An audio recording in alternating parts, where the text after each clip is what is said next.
Interessante. E olha, esse Flamengo e Corinthians vai ser muito bacana nas quartas de final. Legal você falar isso, porque o Abel e o Dorival ontem à noite já projetaram as quartas. Que é pergunta, né? O pessoal vai na coletiva. E agora, hein? E o Galo? E o Corinthians? Vamos dar uma olhada.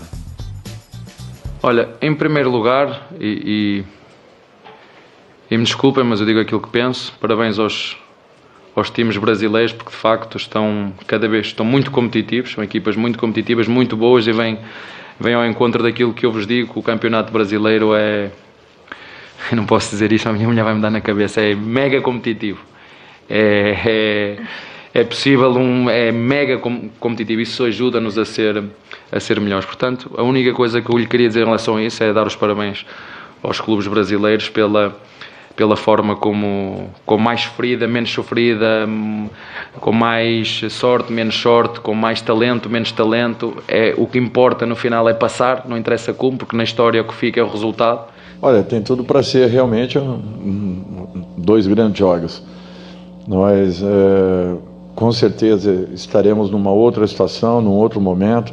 Eu acho que a equipe vem ganhando um pouco mais de corpo, vem acreditando um pouco mais, isso tem sido um fato importante. Agora ainda é muito cedo, o nosso processo ainda é um processo de recuperação, ainda não está nada consolidado, então nós temos que ter muito cuidado. Vamos às campanhas das 4 equipes, os brasileiros que se enfrentam. Então teremos nas quartas Palmeiras e Atlético Mineiro, né? Jogo que foi semifinal da Conmebol Libertadores do ano passado, Corinthians e Flamengo. Então vamos lá. O Atlético Mineiro tem 62,5% de aproveitamento, 12 gols marcados e 7 sofridos, perdeu só um jogo. O Corinthians também só perdeu um jogo, hein? Isso é curioso, mas só tem 2 vitórias, 45,8% de aproveitamento. E 5 golzinhos. E 5 golzinhos, né? Mas também só tomou 4. E é a equipe aí que pegou o Boca 4 vezes e teve muitas dificuldades com relação ao elenco. O Flamengo está invicto. 7 vitórias, 1 empate, 91,7% de aproveitamento, 23 gols marcados e 7 sofridos. Mudou de treinador nesse processo. Tem isso. E o Palmeiras, impecável. 8 vitórias, 100% de aproveitamento, atropelou os adversários na fase de grupos, né, o que mostra uma imensa superioridade. Eu sempre gosto de frisar aqui para não vir com a conversa que era moleza. Atropelou a moleza. Gols marcados 33, isso reflete bem, e só tomou 3 gols. Então, isso já é reflexo de quanto o Palmeiras sobrou com relação aos adversários. 30 golzinhos de saldo. É brincadeira, né? 30 gols de saldo em 8 jogos é muita coisa. Vamos lá, hein? A gente olha assim e fala assim, bom, o confronto mais equilibrado vai ser, possivelmente, Palmeiras e Atlético Mineiro. Mas até lá, além do Flamengo ter o Cebolinha, né, vai chegar também, o Vidal já tá aí, já viu o jogo ontem, inclusive, mas o Corinthians vai ter o Yuri Alberto e pode ter recuperado aí Renato Augusto, o William, vamos falar de todo mundo, o Michael, pode voltar todo mundo. O Corinthians pode estar inteiro. Isso equilibra o confronto ou o Flamengo é favorito no jogo contra o Corinthians e o outro confronto é 50-50? Isso aproxima o Corinthians de um equilíbrio do confronto. Tá. A gente está falando de hipótese. Se fosse hoje, não tinha discussão. Aliás, vai ser, né? Vai ter domingo agora, né? Domingo agora vai ter um Corinthians e Flamengo, mas não vai ser parâmetro, porque o Dorival falou que o time dele não está consolidado. Imagina o Corinthians, que nem é um time ainda junto. O Corinthians vai ter que correr atrás num processo muito mais do que todos os outros. O Flamengo mostra a força no momento ideal. O Galo, para mim, o Galo nunca deixou de ser uma realidade.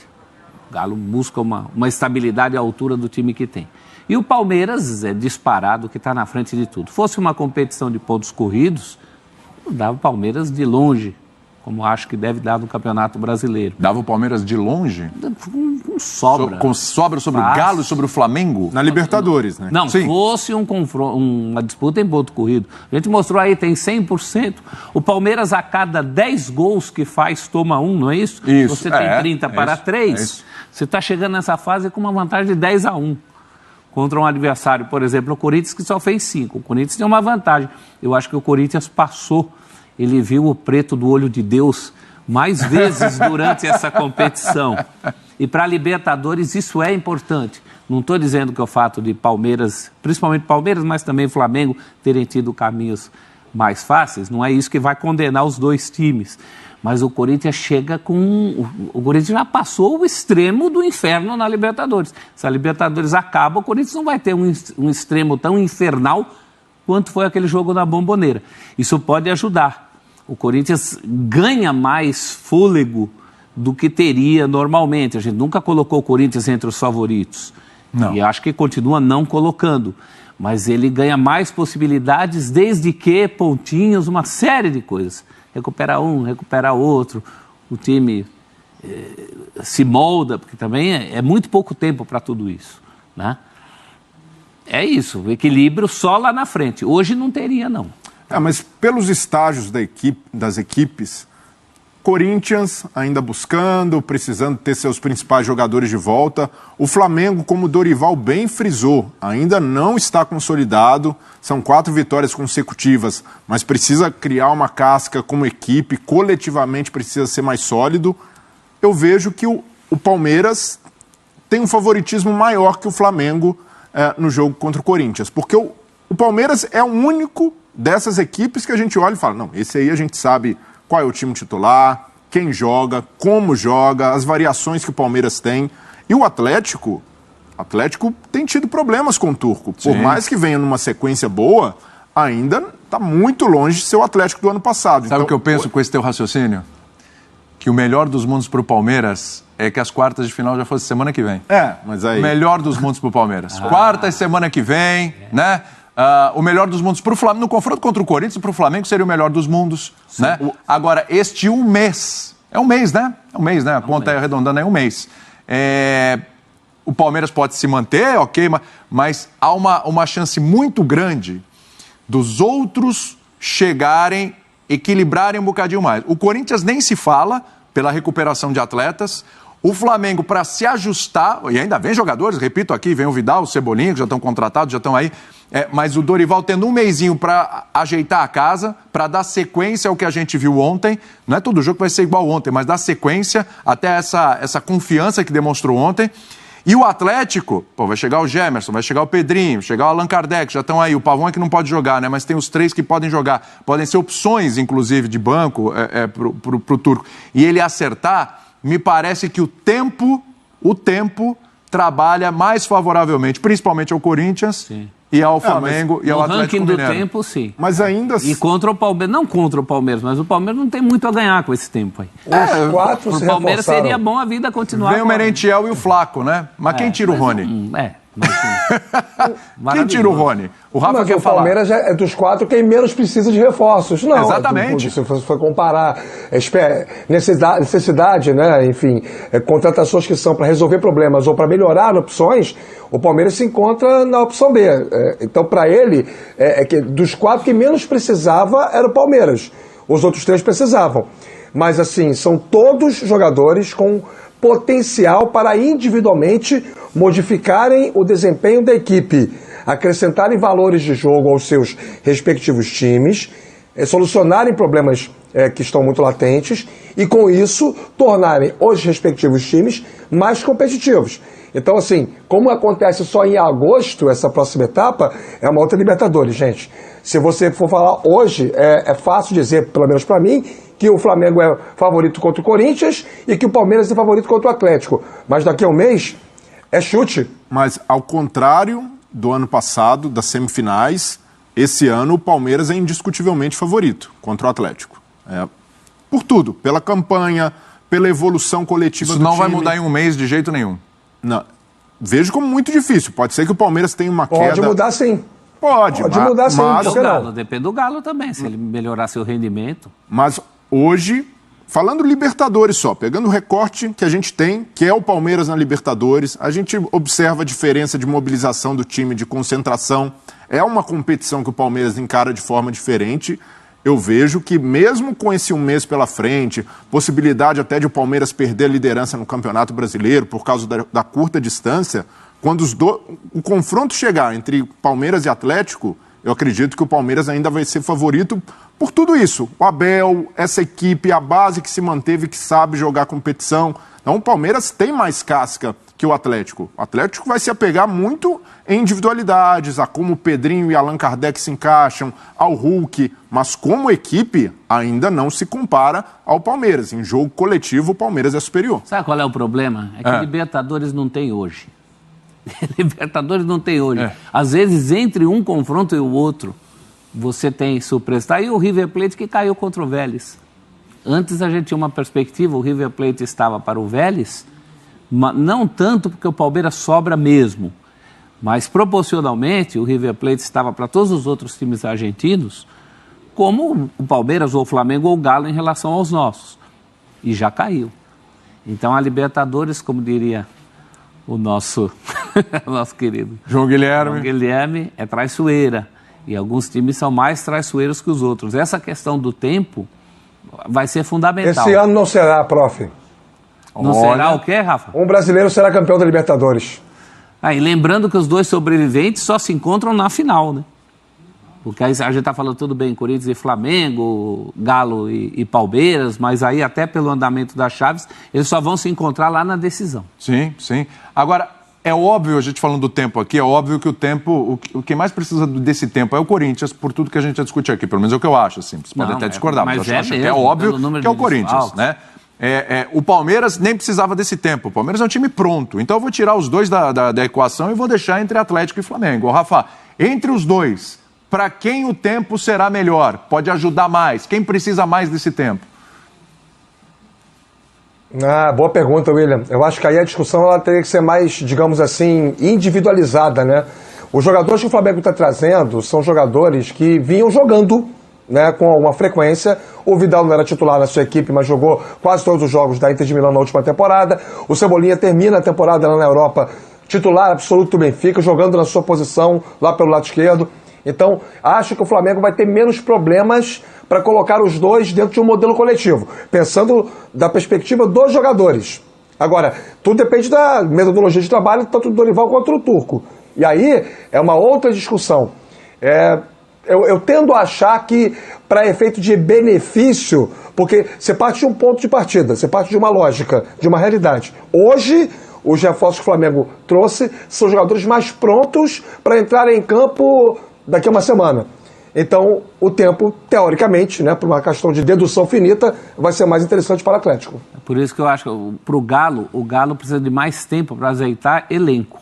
As entradas desses jogadores que estão chegando, não propriamente para serem titulares.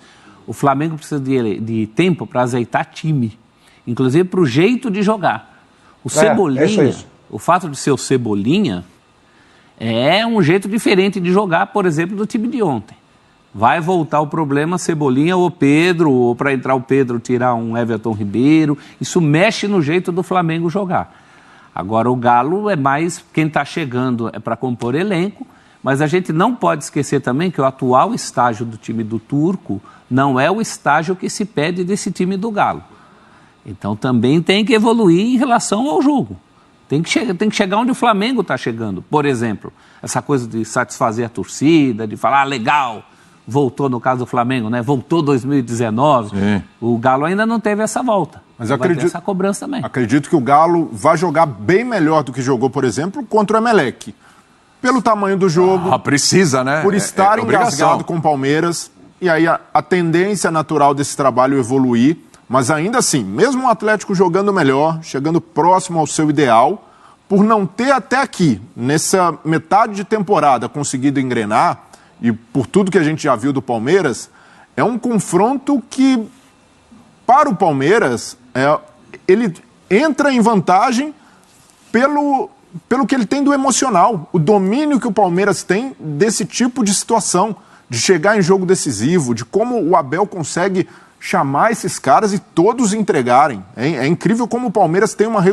É difícil você pegar um jogo de Libertadores e apontar para jogadores que tiveram um desempenho muito baixo, né, ou que não entregaram nada, e o Palmeiras consegue isso. É algo raro a relação que o Palmeiras tem com a Libertadores. Ao contrário, né, Brilha? Tem gente que não joga nada em outras competições e na Libertadores está muito melhor, como o Navarro. Sim, é verdade. O artilheiro na Libertadores. Sem dúvida. E fora da Libertadores não tem Navarro. O Pedro não passou o Navarro? Não, tá todo mundo com 7. Todo mundo com 7. Rony, Navarro igualou. E Pedro. Rony, Pedro. O Rafael Veiga tem 6, né? Pode chegar também. Tá... Aliás, estamos falando de brasileiros também. Também tem isso. Na artilharia da Libertadores, só brasileiros. Vamos dar uma olhadinha no Fã de Esportes participando, hashtag F360BR. Bora lá, meu filho, eu quero te ouvir. Vamos lá. Baldec, bom dia pra você, meu querido. O grupo do Palmeiras foi tão fraco que o Emelec quase eliminou o Galo no Mineirão, o Tátira eliminou o Santos na Vila e agora Cerro, que deixou pra trás Olímpia e Peñarol. Baldec, é um ponto de vista. O irônico, Baldec. É um ponto de vista. Isso só deixará a iminente conquista do todo-poderoso Corinthians ainda mais bela. Baldec. Vai, Timão! Tem gente no estúdio aqui nessa pegada, hein, Baldec? Você não tá sozinho nessa, não. Ah, Braz. Pantera Negra aqui também, né? O pessoal tá nessa pegada. Ricardo Estabolito Júnior. E o grupo fraco do Palmeiras, hein? Independente Petroleiro é uma piada de mau gosto. Mas o Emelec vendeu caro contra o Galo e o Tátira agora elimina o Santos. Não são grandes times, pois a Libertadores é fraca em geral, mas ninguém tá passeando contra eles, não. Ricardo, ó, boa lembrança. Boa lembrança. É o que eu falo aqui. Bom, contra fatos não há argumentos. Juliano Anhasco, bom dia pra você também.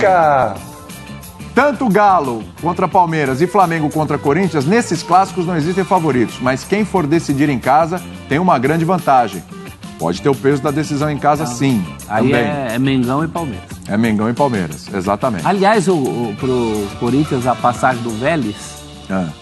O Vélez era um dos poucos times em que o Corinthians teria essa vantagem revertida para jogar em casa. Por isso você estava atento a esse jogo ontem, né?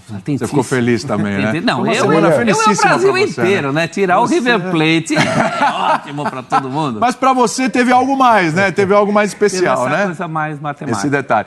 Tá vendo como tá o otimismo? O torcedor do Corinthians foi esse tempo, vai recuperar os caras. Vamos chegar lá! Você vê o caminho clareando, assim, tem uma cara de Copa de 2002 pro Brasil. Meu Deus do céu. Olha, eu tenho que ir pro break, mas o Rafa quer dar um plazinho rapidinho, Rafa, pra gente ir pro break. Não, só um plazinho rápido mesmo. É bem rápido. É só pra dizer o seguinte, a gente, quando fala que o grupo do Palmeiras era fraco, às vezes, pode suscitar na mente das pessoas uma tentativa de desmerecer o que o Palmeiras fez. São coisas estanques. O grupo do Palmeiras era fraco, sim, e o Palmeiras fez muito bem o papel dele, sim. Uma coisa não desmerece a outra. Tô sempre relembrando isso aqui. Forte, sim, eu tô sempre relembrando isso aqui. Pra ir pro break. Grupo fraco. É 8, é 5, é 6. É isso, amigo. É isso. É saldo de 30. É saldo de 30. 33 isso. Gols marcados. É isso. O Deportivo Tátira, a massa. Aliás, e por falar nisso, próximo bloco. O vexame, a vergonha, a mácula na história do Santos Futebol Clube. Calma. Que as pessoas que administram e administraram o Santos têm uma culpa gigantesca aí nisso, tá? O editorial vai ser antes do depois. O Edu Dracena já pediu o boné, tá indo embora, já tá lá no Instagram dele. Sejamos justos com algumas coisas do Edu Dracena, mas sejamos realistas com outras também, a gente vai analisar. E o Ricardo Goulart, hein? Parabéns. Vamos bater o pênalti lá, Goulart. Vamos pro intervalo, a gente volta já. When I come around, got the whole thing wobbin'.